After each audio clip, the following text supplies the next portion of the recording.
కులాలు డిస్క్రిమినేషన్ ఎక్కడ లేదు. అగ్రకులాలేనా డిస్క్రిమినేషన్ చూపించేది?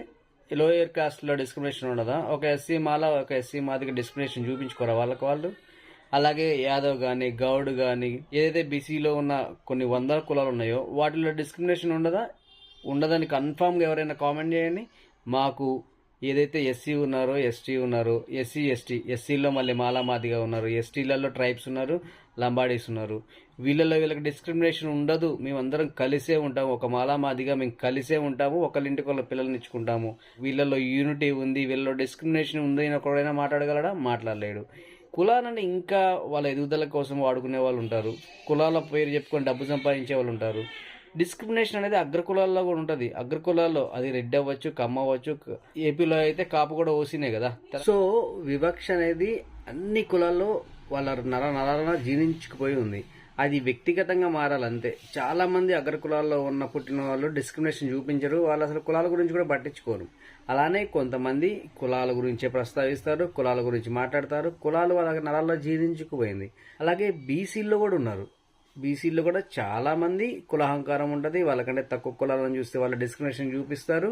వాళ్ళ పిల్లలను కూడా వాళ్ళ కులాలకు సంబంధించిన వాళ్ళకే ఇవ్వాలని కోరుకుంటారు. అలాంటి పరువు హత్యలు మనం బీసీల్లో కూడా చాలా చూసినాము.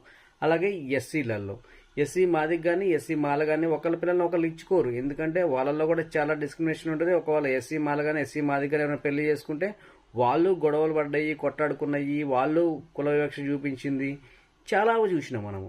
అంటే ఇక్కడ వివక్ష లేనిదంటూ ఎక్కడా లేదు. ఒక కులం ఇంకొక కులాన్ని చూస్తే వివక్ష అనేది చూపిస్తారు. అది అగ్రకులాలు మాత్రమే వివక్ష చూపిస్తాయి, వాళ్ళు మాత్రమే డిస్క్రిమినేషన్ చూపిస్తారని చెప్పేసి ఎవరైతే కొంతమంది ప్రొవోక్ చేసి వాళ్ళ లాభం కోసం, స్వలాభం కోసం అంతే డిస్క్రిమినేషన్ చూపించని కొంతమంది వ్యక్తిగతంగా వాళ్ళకి కుల వివక్ష అనేది నచ్చక వాళ్ళు వ్యక్తిగతంగా అగ్రకులాలైనా, బీసీలైనా, ఎస్సీలైనా, ఎస్టీలైనా వాళ్ళు వ్యక్తిగతంగా డిస్క్రిమినేషన్ చూపించరు. కానీ చాలామంది ఏంటంటే అగ్రకులాలు మొత్తం డిస్క్రిమినేషన్ చూపిస్తారు. అంటే కొంతమంది అలా చూడని వాళ్ళకు కూడా ఇది వర్తిస్తుంది.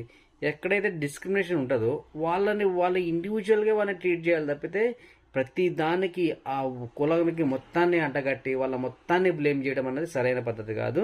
లేని వాళ్ళు ఒక సైడు, ఉన్న వాళ్ళు ఒక సైడు. ఒక కులంలోనే డిస్క్రిమినేషన్ ఉందని చెప్పుకుంటే మాత్రం అది మూర్ఖత్వం అవుతుంది. డిస్క్రిమినేషన్ జరిగినప్పుడు అది రెడ్డి అయినా, కమ్మైనా, కాపైనా, బీసీ అయినా, అలాగే ఎస్సీ అయినా, ఎస్టీ అయినా ఎవరైనా డిస్క్రిమినేషన్ చేస్తే అది వాళ్ళ ఇండివిజువల్ వరకే చూడాలి తప్పితే దాని కులాన్ని మొత్తాన్ని అంటగట్టి వాళ్ళందరినీ బ్లేమ్ చేయడం అనేది తప్పు.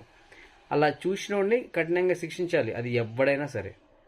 అంతే తప్పితే ఒక్క కులాన్ని అగ్రకులం వాడు చేసింది కాబట్టి రెడ్డిని అందరిని అనాలి, కమ్మోళ్ళని అందరిని అనాలి, అలాగే కాపులందరిని అనాలి, లేకపోతే బీసీలో యాదవులందరిని అనాలి.